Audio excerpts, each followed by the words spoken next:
आणि आता महत्त्वाच्या बातम्या आपण पाहूया। जळगाव जिल्ह्यामधील 2394 शाळांमध्ये सीसीटीव्ही नसल्याची धक्कादायक बाब समोर। महिनाभरामध्ये कॅमेरे न बसवल्यास शाळेची मान्यता रद्द करण्याचा जिल्हाधिकाऱ्यांचा इशारा। माडाच्या मुंबई मंडळाच्या 2030 घरांच्या सोडतपूर्व प्रक्रियेला 15 दिवसांची मुदतवाढ।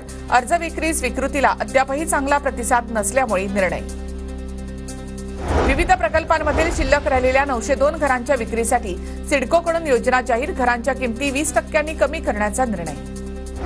पश्चिम रेल्वेवर 28 ऑगस्टच्या मध्यरात्रीपासून 6 ऑक्टोबर पर्यंत ब्लॉक। गोरेगाव कांदिवलीच्या दरम्यान 6व्या मार्गिकेच्या काम करण्यात येणार। रेल्वेच्या मालमत्तेवरील जाहिरात फलकांना महापालिका कायद्यामधील तरतुदी लागू होत नाहीत। पालिका होर्डिंग धोरणाला रेल्वेचा पुन्हा एकदा आक्षेप। रेल्वे कर्मचाऱ्यांना यूपीएस पेन्शन योजनेचा लाभ मिळणार। मध्य आणि पश्चिम रेल्वेच्या 1,36,780 कर्मचाऱ्यांना लाभ मिळणार।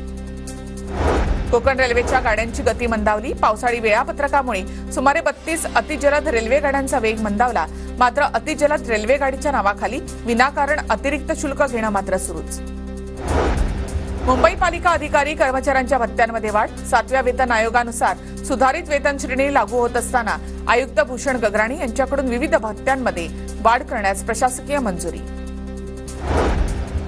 अटल सेतूवरून प्रवास करणाऱ्या वाहनांच्या संख्येमध्ये हळूहळू वाढ।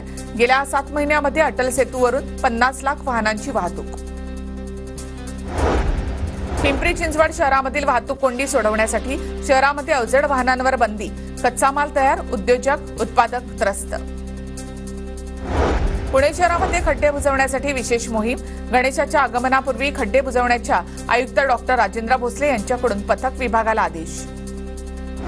पुण्यातील व्यापारी गाळे भाजी मंडईसाठी ओटे आरक्षित करण्यासाठी समिती गठीत। महापालिकेकडून निविदा प्रसिद्ध करण्यात येणार। पुणे शहरामध्ये वातावरण बदलल्यामुळे डासांचा प्रादुर्भाव।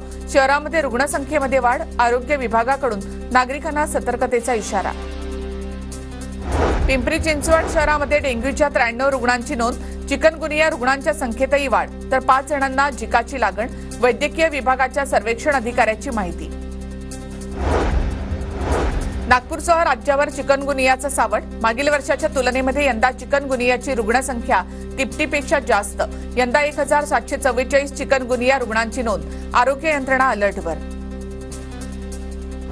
झारखंडच्या मुक्ती मोर्चा पक्षामध्ये फूट। 30 ऑगस्टला झारखंडचे माजी मुख्यमंत्री चंपई सोरेन भाजपत प्रवेश करणार।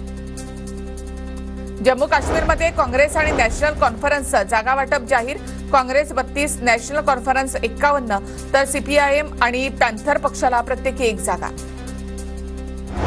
बहुजन समाज पक्षाची सूत्र पुन्हा एकदा मायावतींकडे। 21 वर्षापासून राष्ट्रीय अध्यक्षपद कायम। लखनौमधील बीएसपी कार्यकारिणी बैठकीत एकमतानं निर्णय।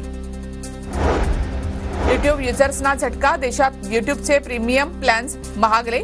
दरामध्ये तब्बल 58% वाढ। लाल समुद्रामध्ये 4 दिवसांपासून जहाजाला भीषण आग। हुतीची ग्रीसच्या तेल कंटेनरवर हल्ला। अद्याप आग विझलेली नाही। गुजरातमध्ये पावसाचा हाहाकार। आतापर्यंत 1700 नागरिकांचं सुरक्षित ठिकाणी स्थलांतर। मृतांची संख्या 8 वर। आणि एक महत्त्वाची